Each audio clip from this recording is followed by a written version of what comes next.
I was sent these electric salt and pepper grinders, so let's take a look at them together. Okay, they came with a base. And then the thing about these is they take batteries. Which is just fine. So the batteries go in here.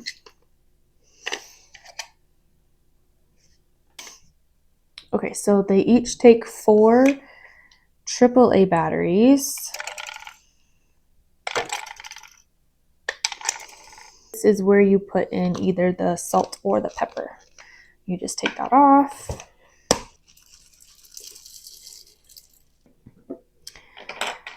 And then we put this back on. There's an unlock and a lock button for this. And on the very bottom, there is the dial if you want it coarse or fine. This is when you turn it on, there's a light. So you can see your food, so you can see how much salt or pepper you are putting. But you could put other herbs in there too that you can need to grind up.